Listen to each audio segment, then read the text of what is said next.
Welcome to The Married Therapist, a relationship podcast hosted by us, Luis and Amber Simide. This podcast is all about love, conflict, and the gray areas. If you like what you hear, be sure to like and subscribe wherever you're listening. Now let's get to the show. Welcome back. Today we're going to talk about a question that we saw online that we have a lot of opinions about. And this question is, should marriage even be forever? So very thought-provoking. And then we'll end this episode with a segment that we haven't done in a while called Let's Unpack That, where we will go through a show that we have been watching. We've been watching Sneaky Links. If you've seen it, you know that it is an absolute mess. So we're going to give a little bit of insight into what our thoughts are on this whole concept of sneaky links and what we think about the show and all of that. So starting with this question, do you think marriage should even be forever? What are your thoughts on that? So, of course, from a clinical perspective, I would just kind of wonder what's your relationship like to commitment and things like that, just generally. But yeah, at the end of the day, marriage works for some people and it doesn't for others. It is an institution, if you will, Right. that some people subscribe to wholeheartedly and are willing to do whatever it takes to make sure that it's successful. And there are other people who believe in it, but maybe not so fiercely, not so strongly. There's obviously also some religious considerations or cultural considerations that we have to evaluate. Right. So it's a very complex question. So to me, it doesn't have a very simple answer. Right. No, and I agree. I think there are a lot of people who have grown up believing that once you get married, that's it. Divorce is not an option. It should never be an option. And I've seen people with really healthy relationships that have had that mindset and they work out great. But I would venture to say that more often than not, when people have that mindset, they stay stuck in these really unhealthy situations for the sake of staying married. And I think that does a lot more damage than divorce ever could, not only on the people within the marriage, but for the kids involved, if there are kids involved. Because kids are perceptive. They know when their parents get along. They know when their parents absolutely hate each other. They know when their parents are just roommates. And it's not setting them up for success in their own relationships in the future. Because if you are showing them an example of this unhealthy dynamic, they are not going to know what healthy relationships look like. And they are going to more than likely repeat those patterns, at least at the beginning, until they learn that this isn't healthy. So I I don't necessarily agree with this concept of marriage has to be forever.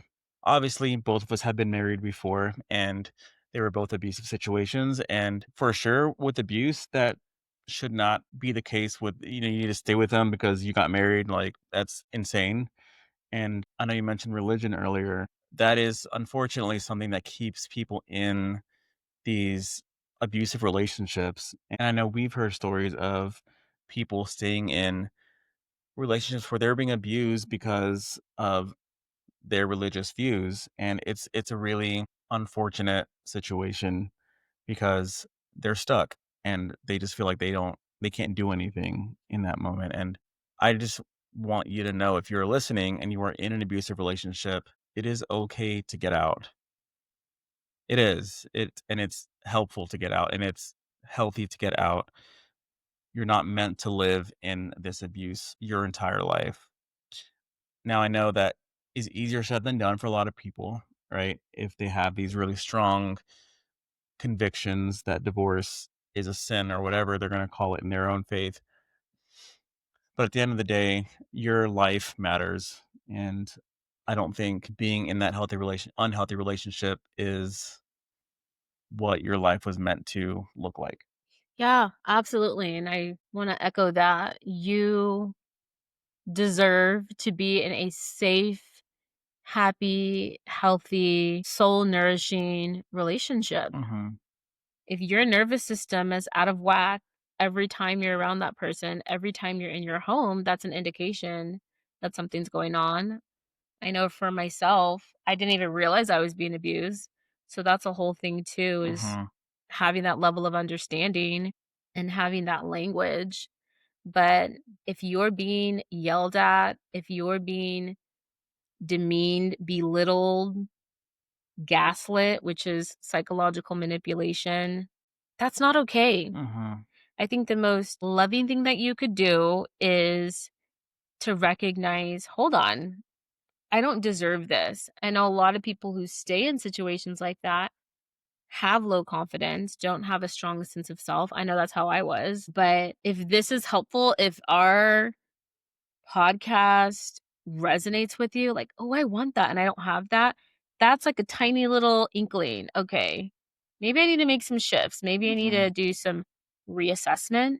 It's so tricky. There's so many different layers. The person makes you feel all kind of things. I'm the best you'll ever have, and nobody's gonna want you, and you're so stupid.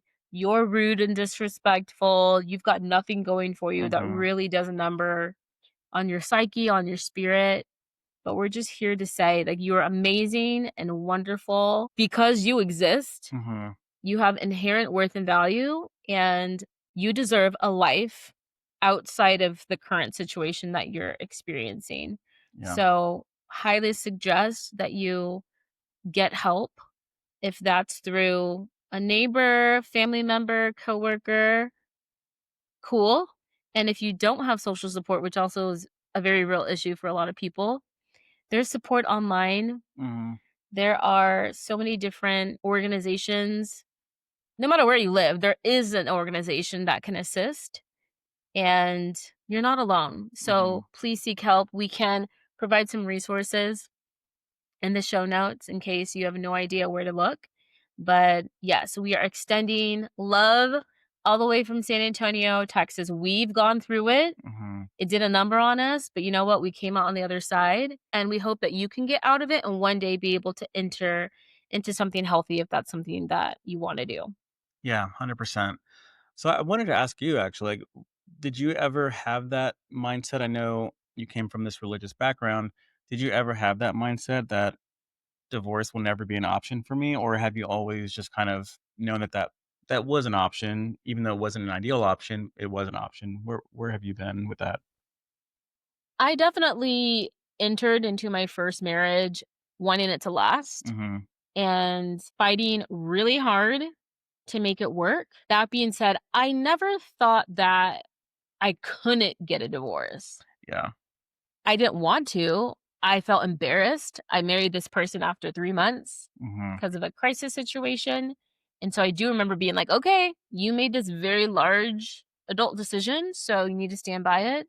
But yeah, I never once thought that I could not cross that line, Mhm. which I'm grateful for. Okay. What about Yeah, you? that's awesome.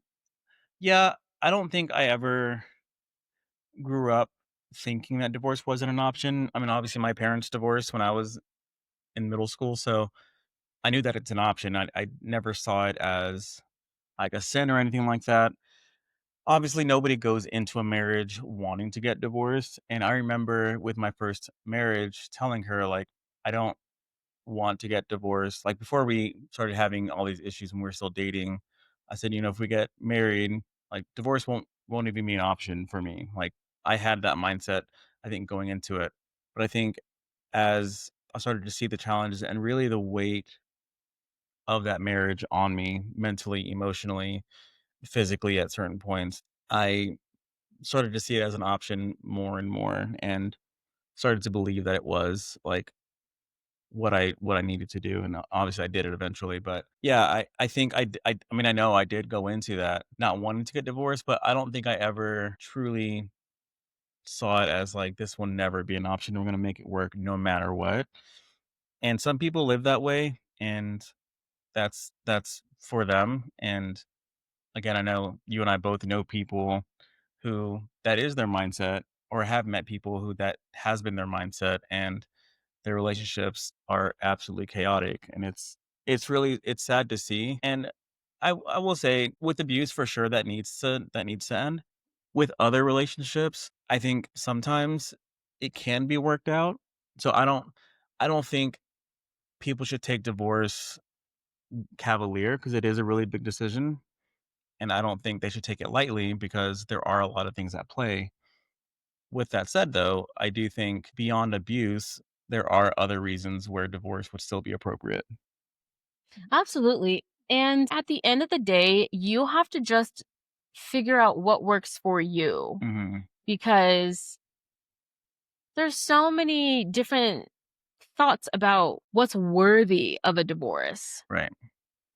Who's to say that, like, let's just say the issue is incompatibility with work. Mm. Maybe the guy wants the woman to stay home and raise the kids. She doesn't want that. She wants to work. They can't get past that, Mhm. so they get divorced. Somebody can judge that and be like, that's Yeah. not a worthy reason. Yeah. But what if that was a cyclical issue that they had that they couldn't get past? They were unable to compromise. Mhm. Okay, they tried. So we have this weird kind of hierarchy thing. And yes, I think most of us would say if there's cheating, if there's abuse, that's at the top of the list. But everything is just so nuanced. Yeah. I would say, you know what? It doesn't really matter. We don't really need to categorize anything. We just have to look at the 2 people involved and figure out, are you sleeping? Are you Mhm. eating? Or how's your nervous system? Are you depressed? If you have all these symptoms that are indicating distress, that's something. And if you are trying, you Mhm. go to couples therapy, you're trying to have these open lines of communication. If you're doing all the things, it still doesn't work out. I'm like, okay, get divorced, be free. Yeah. So that's a whole thing, but there's just a lot of guilt and shame when it Yeah. comes to it because it's like, shoot, I was weak. I wasn't strong. And of course, in hindsight, people can certainly look back and realize, okay, Yeah. maybe I gave up too easily. But like I said earlier, I think it's just very complex. I just don't always think it's a simple solution. Yeah, absolutely not. And I'm glad that you said that if you are trying all these other things, because I don't think it should ever be the first option with anything. Granted, if you're being abused or if someone cheats on you, I think that's a deal breaker for a lot of people, and that's something you just deal with at that moment. But for these other situations, like you said, like if there's just an incompatibility on work and who's going to work and all of that, hopefully that's something that you would talk about before you get married. But some people just don't talk about those things and they don't find out until they get married and they're like, oh, you don't want me to work? I didn't realize that. And yeah, at that point, again, I don't think, well, we're gonna get divorced. I don't think that should be the first option. Work through it, talk about it. If you're having trouble discussing it with your partner, get a couples therapist, go to individual therapy. Like there are other things that I think you can try before you get to that point of divorce, but I don't think there's any shame in getting divorced because of those small things. Because the small things will become big things. And if you're not dealing with it at the beginning, it's not just gonna get better. You're just gonna be resentful your entire relationship, and that's not a life to live, you Right. know? And this may be a hot take, but when you get married, you sign a contract. Right. And so if it's no longer serving you, you can break the contract, Mhm. AKA get a divorce. So again, a lot of people have a religious context there, Right. cultural context there that makes it harder. But if you don't really subscribe to that, do what you got to do. Yeah. We all have to figure out what works for us, what gives us joy, what's meeting our Mhm. needs.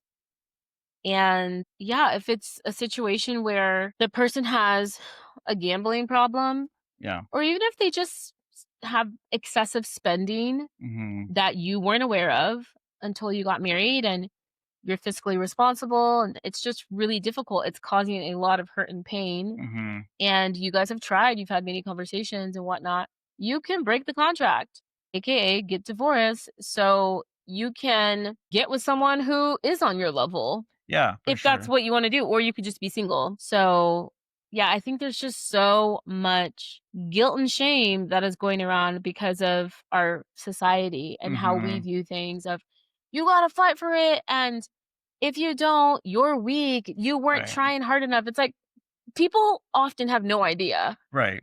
Yeah. what you were or weren't doing, and so, I think it's important to kind of silence the noise. Make sure you have people around you because I think that's helpful, but sometimes we gotta silence the masses and just put our Yeah. head down and do what works for us. Yeah, for sure, and I know there is a huge religious component to it. I actually had I've told you this story before. I had a guy reach out to me after I had left and was just talking about I should have worked it out more and all these things, essentially guilt tripping me for divorcing, and like I wasn't close to him. He just knew me, and there were all these things that he was saying that again, he had no idea what was actually happening, but he had all these opinions, and so people will give their opinion. That's just gonna happen. That's the nature of life, but you have to know what's real, what you were experiencing, and what you're worth. You shouldn't stay in a relationship that you are not valued, that you are not being treated well, being treated fairly. Um, yeah, that's just not something that you should just put up with for the sake of quote unquote staying married. So as you were talking about doing things that serve you, and if your marriage doesn't serve you anymore, you can call it off or divorce. I think some people may hear that and think, well, that's a selfish way to live. Like a marriage is two people. You shouldn't just do what only works for you. You got to think about the other person too. And I hear that and I know that. And I don't think that's what you were saying, right? Like it is a partnership. But I think if as you were working things out, they're not working with you, you're not being fed in the relationship, you're starving, that would be reason to start looking at that. Again, if you're doing these other things, beforehand. Did you wanna add to that, or, like, what are your thoughts on that?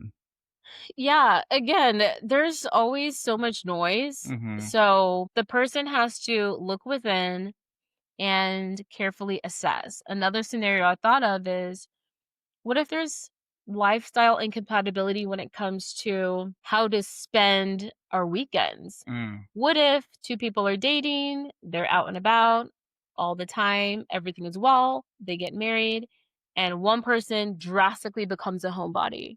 So, nights and weekends, they just want to be home, they don't want to do anything. mhm, The other person, probably the extrovert, wants to keep living it up. Maybe not doing things at the level they were when they were dating, but still doing things. And it becomes soul crushing to that mhm. person because they wanna go to that concert, they Right. wanna check out that festival, or even just go to the new coffee shop, and their partner is just like, "Nope, I just wanna be home, I just wanna watch TV, I just wanna play Yeah. video games." That can just be so difficult. Is there a big issue that people around them could see? Maybe not. But if that person is just slowly but surely just withering away, that Mhm. sucks. Yeah. So, yeah, I would say to that person, assess. Now, if that person's like, I tried, like, I told them, even if we do something once a month, I'll be satisfied. But their partner's just like, nope, I don't want to do it. Mhm.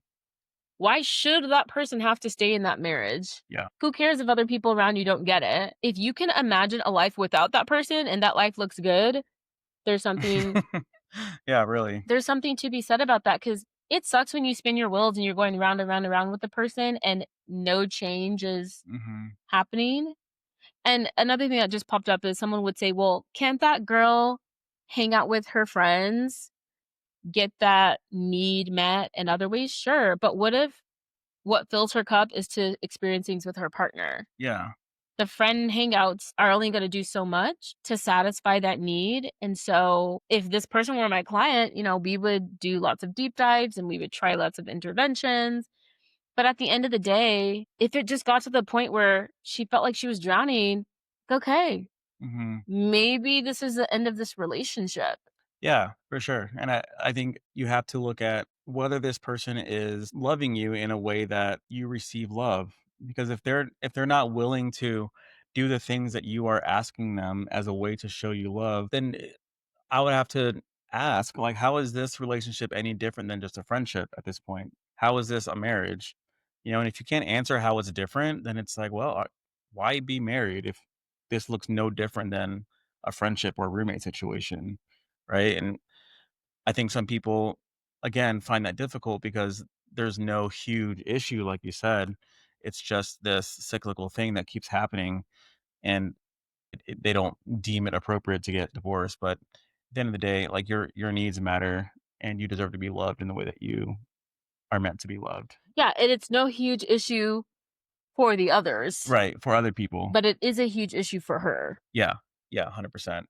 Yeah, and I know from a religious standpoint, there's this whole idea of, like, you can only get divorced if there's infidelity. That's, like, what the Bible says, right?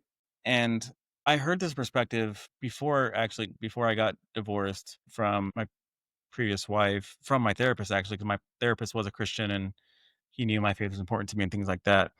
And he said that a lot of people equate infidelity to just cheating, but infidelity just means not being faithful to your marriage vows.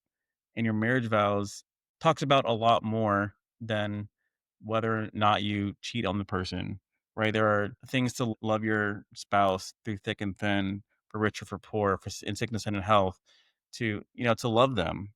And if your partner is not doing that, they are being unfaithful to their vows. And so that really changed my perspective on things, because I think there was a small part of me that felt that guilt of choosing to divorce despite no infidelity. And when he pointed that out, I was like, "Oh, no, you're right." Like, she was unfaithful, to a lot of things. And so I just wanna put that out there for anyone who is struggling with that concept in and of itself, that being unfaithful is not solely tied to whether or not someone cheats on you. So, Yeah, thanks for sharing. I've never heard of that before, yeah. and I think that's beautiful and can be so healing for Mhm. people. But yeah, that's really sad. I really feel for you that because Mhm. you went through so much, Mhm. so to know that that's the weight that you were carrying Yeah. is just heartbreaking. Yeah, thank you.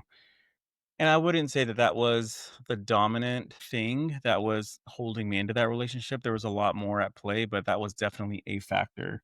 And so it was helpful to hear that from my therapist at the time, to kind of unravel that piece of things. Obviously, there were a lot more things I needed to work through, but yeah, that was really helpful for me. And so hopefully it can help for other people.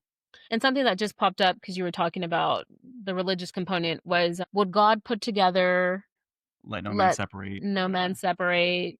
And that was something that I remember thinking about. And then I had a revelation. I'm like, God did not put this together. Therefore, I can get out of this. I was just like, hold on. I met this person in grad school.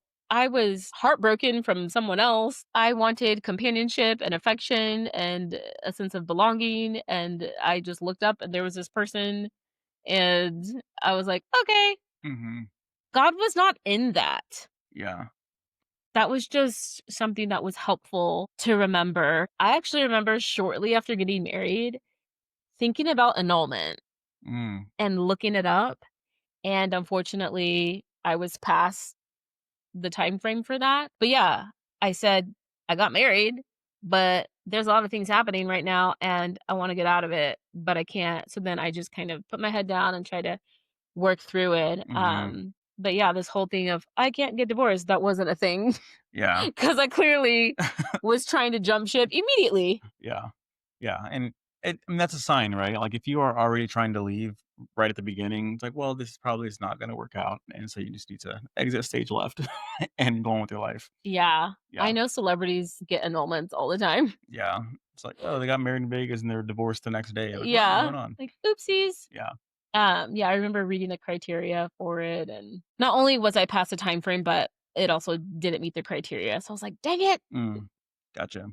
Yeah, to go back to this whole, "Are marriages meant to last forever?" I would say no. Ideally, they would last forever, but that's not reality for a lot of people, and that's okay. You don't need to guilt trip yourself, or guilt trip anyone else for that matter, if they're choosing to get divorced, because this isn't an easy decision to do that. So if they are choosing to get divorced, trust that their reason is enough. And if you are in the space of wanting to get divorced, you don't need approval from anyone else. You know the situation more than anyone else does, and it's your life at the end of the day. And that's something I tell my clients all the time.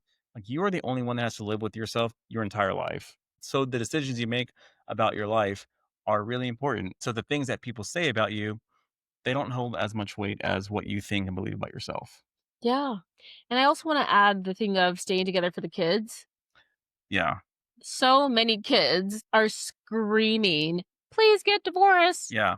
I've heard that time and time again through clients and just different people in my life. It almost never works. Yeah. It does the exact opposite, actually. Mhm. And so to be able to be like, "I've been married for 30 years." Yeah, at what cost? Yeah. Your kids are in shambles. You hate your partner. Yeah. You don't talk to them. You're in separate rooms. You don't do anything You're together. drinking every night because 'cause you're just so depressed, like, your life is not good right now. Yeah. Like, it's not a flex. Yeah, like, cool, you're married, but also your life is in shambles. Yeah. So if you're the type of person who's looking at someone else like, oh, your marriage only lasted a year, I'm better than you. No, that person got out, Mhm. got healing, and entered into a healthier marriage, or they're just single, but they're thriving. Not that we're trying to rank ourselves, but if I had to pick, I would say, no, they're thriving. Mhm. They're kind of up here because their quality of life is so much better Yeah. compared to yours. Like, sit down. Yeah, really. And, yeah, the kids that I work with, I've had a lot of kids that have told me that. They're like, "I wish my parents would just get divorced." Like, they can't stand each other, and they're just always fighting, and I hate being in the house. So it's not this thing that kids are, like, grateful that their parents stayed together because it shows this healthy relationship, like, "Oh, marriages are hard." Like, yes, they are hard, and they can be hard, but you shouldn't be unhappy every single day and at each other's throats every day. Like, that's not a sign of a healthy marriage or healthy life at all. Yeah, the most loving thing that you could do is get divorced. Yeah, 100%. And again, kids are watching and learning how to be adults by the adults in their life. So if they are given this example of this unhealthy relationship, they're going to have this skewed version of what a relationship is. And I think that would be a good exercise for parents to look at, like, if my kid gets married, would I want them in a marriage like this? And if the answer is no, you need to make some changes. Either go to couples therapy, figure some things out, or end that relationship. Because if you wouldn't even want your kids to be in that relationship, why are you in that relationship? Yeah. If you're tolerating someone yelling at you, if you are tolerating anything, how do you expect your teenager or Hmm. your kiddo who's in college or your young adult to be able to go out into the world and make healthy relationship Hmm. decisions?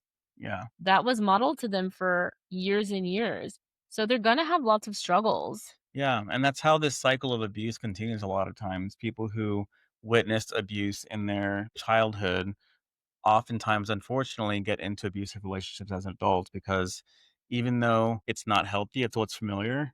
And oftentimes, what's familiar is less anxiety inducing than what is unfamiliar, even though it's unhealthy. Yeah. The boring, safe person is Hmm. just not attractive Yeah. because your nervous system isn't firing off. Hmm. Yeah. Like you're not getting all this stimulation, then you feel like it's not worth having. It's like, Yeah. what? No, peace is so underrated. I love Yeah. being peaceful. And we've done some posts about it. Hmm. Like that dopamine hit, the adrenaline, the chaos. That's just what a lot of people want. Right. But that is not good. It's not healthy. It's only going to continue to mess you up. Yeah.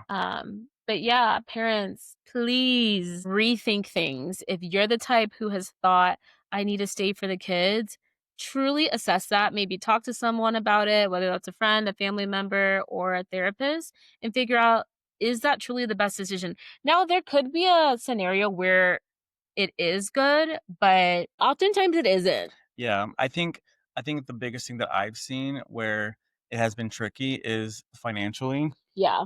because I think most parents these days, it's a dual income household, and one parent may not be able to fully support their kids financially or live on their own and support their kids financially. And so they stay for the kids, but really it's for the kids financially, and to be able Yes. to provide for them.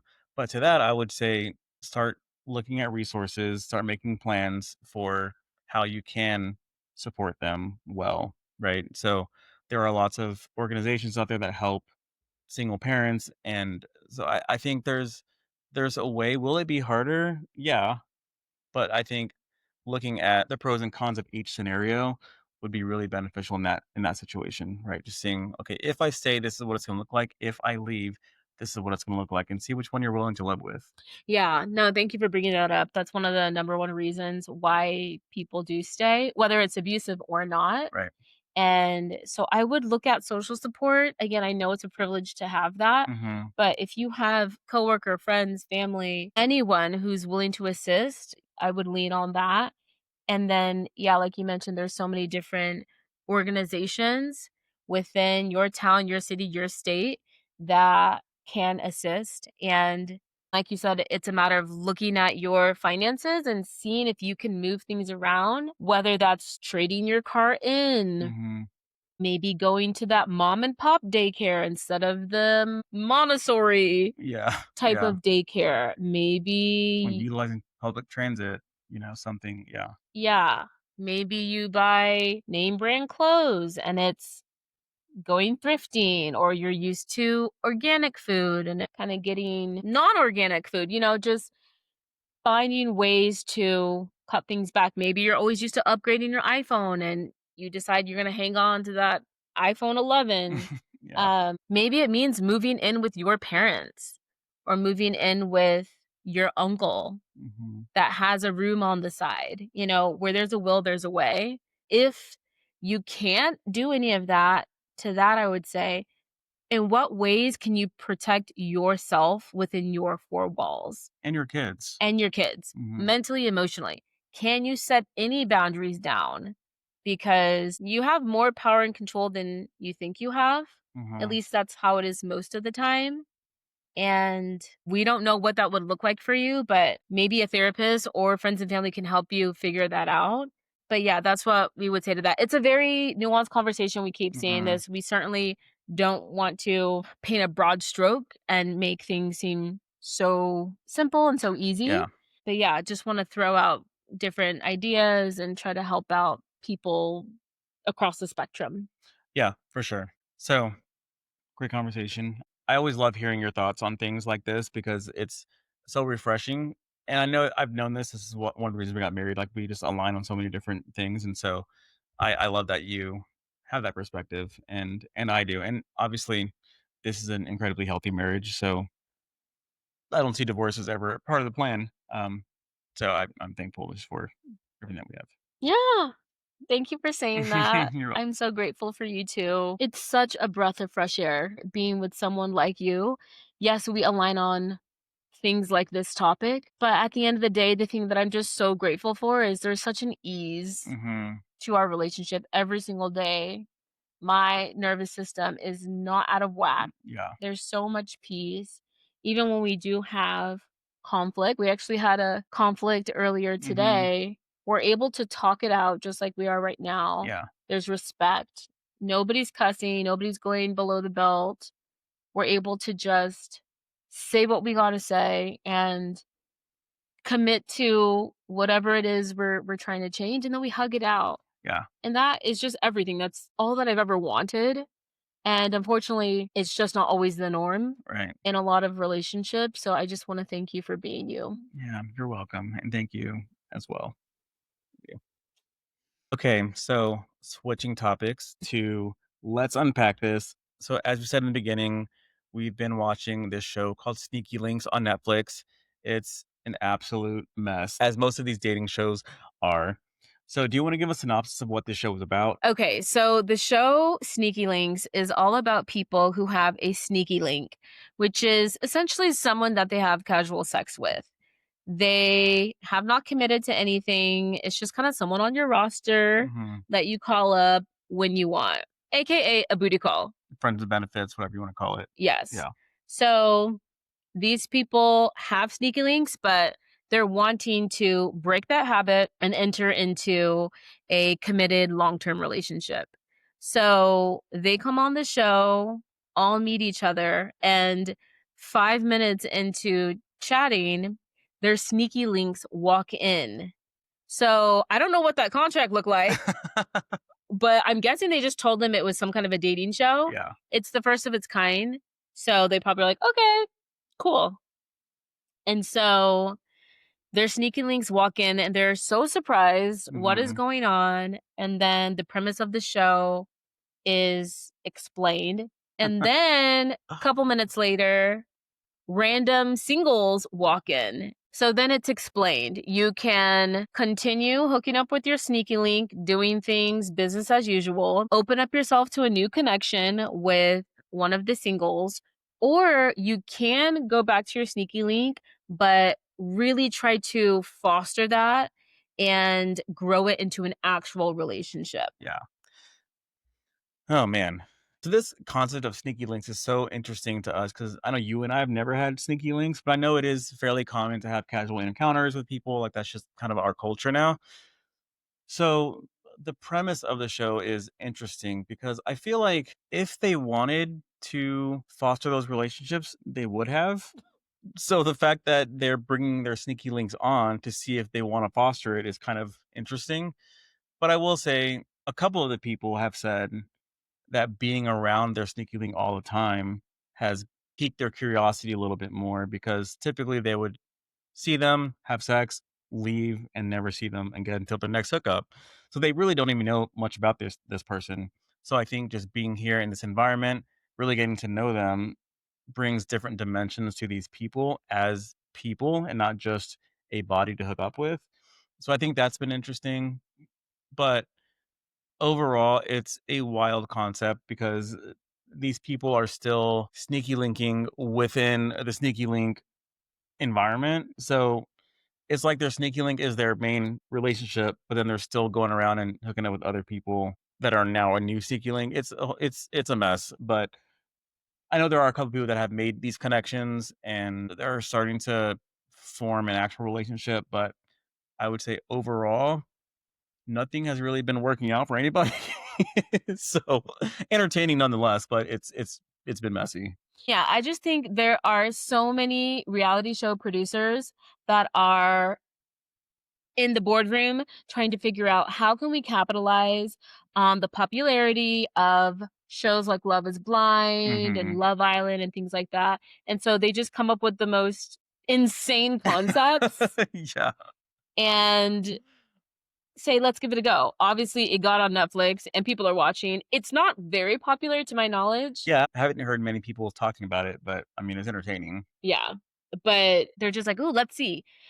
So you mentioned how maybe they can change their ways and Mhm. start to see their sneaky link in a different light. Well, I'm just wondering, kind of speaking high level here, do you really want to work something out with them, or are you just jealous and territorial because there's a random person coming for your man, Right. even though it has always just been casual? A lot of these people don't even know basic information about their sneaky links Really? because Yeah. it's literally just, "Hey, you up?" Yeah, and they pretty come much. over and they have sex and they leave.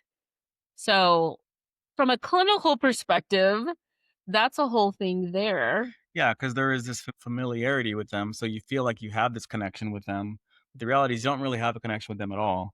They're just this hookup person. So, yeah, there's this perceived connection and this perceived, like, territory, and like you said, and so it can be easy to feel like, "Well, that's mine because that's the most familiar thing to me." But reality is it's not yours, it never was yours. So, Yeah. they're not doing anything wrong by hooking up with other people because that's what y'all have been doing the whole time. Yeah, and we saw that in one particular couple in the beginning. It didn't last long, though. Yeah, It was hard, and when a person doesn't have a budding connection, they get sent home. yeah, So that's what happened. So pretty quickly into it, we saw people trying to explore connections with yeah. the people they didn't come with.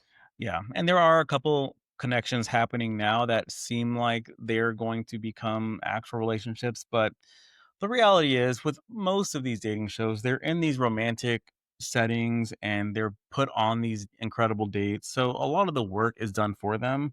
So when they get out into the real world, a lot of these people don't even live in the same state. So it's like, be for real. Like, are you really going to make this work? But It's fantasy yeah, because one guy is like, "Yeah, I mean, we're talking about LA and Nashville. yeah. How are we gonna make this work?" Like, yeah, we could probably make it work. I'm like, y'all have been sneaky links for forever. Like, how are you gonna make this long distance relationship work now? And what sucks is that they may have deep conversations, but they do not air it. So all Yeah. we're seeing as viewers as these very surface level conversations. What's your favorite color? What's your favorite food? So I'm always like, "Ugh, come on, production. We I want to know. see deep conversations. Maybe here and there they start Yeah. to go there, but they never show us the whole thing. They Yeah. always cut it off. And so I think that just sucks. Yeah, and there is this relationship expert, quote unquote, Spicy Mari, and I forgot what her credentials are. I think she's just like a relationship expert in some field or something. She is not a therapist. Right. She does have a master's degree. She has a certification from the Gottman Institute. Oh yeah. She has a successful coaching practice, but I'm not a fan of hers. Yeah, the little assignments that she gives the couples, they're not the super insightful or deep. They're just like, "Oh, that was weird." That's kind of what we've seen anyway, like all the things that she's done. And they always have little clips of her showing like writing notes. Like, "Are you actually writing notes?" I have no idea. Yeah. We love Married at First Sight, Yes. and I think maybe I'm spoiled because of how that show is. On that show, for people who don't know, they have experts. One's a sociologist, one is a marriage counselor, and then one is an LMFT, Mhm. licensed marriage and family therapist. And the contestants are able to call them Mhm. whenever. They're able to hop on a Zoom, they're able to get a face-to-face visit with them, and they really guide them throughout the process. Yeah. And so I'm just like, why do we have someone like her who's not a licensed therapist? Yeah.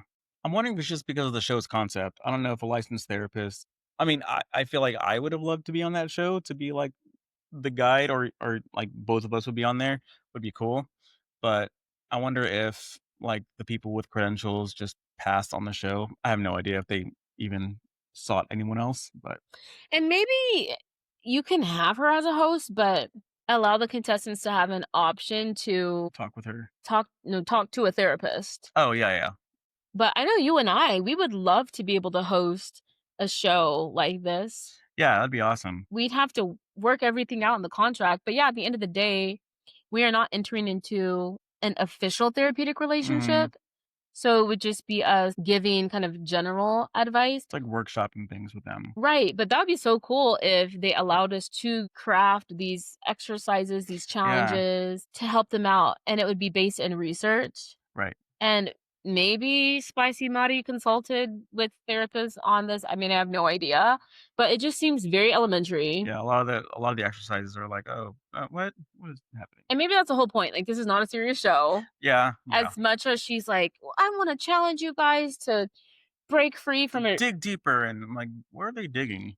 Yeah, she says, I want you to break free from your sneaky link ways and this and that. It's just, it's not enough. They need way more. Yeah, But yeah, maybe that's just not the show for them to go yeah, super deep. So maybe they're doing what they can. But yeah. and it's also just interesting because in addition to her, the actual host of the show is Chloe, Mhm. who's little reality show star. She was on Love Island and Perfect Match, so she has a great personality. But yeah, it's like this kind of weird tag team that they do. Yeah. It doesn't feel like either one of them is more of a host, even though Chloe is supposed to be the host, but they are always together when they are doing their thing, so it's interesting. Yeah, I think Chloe could have done it on her own. I don't know if they need Spicy Mari for the ratings because I know she has her own popularity, but Oh, people maybe. love Chloe. And so I think if she just consulted with a therapist on the different challenges and the different questions, I think it would totally be fine. Yeah. But it's like that's her mom. Like she needs her is just kind of weird as a viewer because they're just splitting everything up. But maybe that was a part of Chloe's contract because it is her first professional Yeah, hosting gig. Like you're gonna be with someone, and if you do well, then we'll let you have your own show. maybe. But I think her personality is so fun. She is fun, yeah, she's super fun to, like, just watch and engage with the other contestants and things like that, and she has experience because 'cause she's been on these shows before, so, Yeah. there's that, but overall, it's an entertaining show, but it's not deep in any way, really, so if you're looking for depth, I would maybe pass on this, but if you're looking for entertainment, it's definitely worth a watch. Yeah. But bottom line, when it comes to the concept of a sneaky link, if you wanted to, you would. Right. So I think there's a reason why all of them have never really tried to pursue anything with their sneaky link. Yeah. And yeah, for anyone who has a sneaky link, you just got to figure out where you are, what you want, and if you're simply not ready to enter into a long-term relationship, that's fine. My biggest thing is always communicate. Yes. Do not send mixed signals. Make sure that you guys are on the same level, and if they're not, if they want something and you don't, just tell them and move on. Don't keep hitting them up. Yeah. Not at all. Anyway, appreciate you guys for joining. If you guys have any questions or concerns or any feedback, if you've seen this show, let us know your thoughts on Sneaky Link. And if you have any thoughts on this concept of marriage being a forever thing, let us know about that too. We would love to hear it.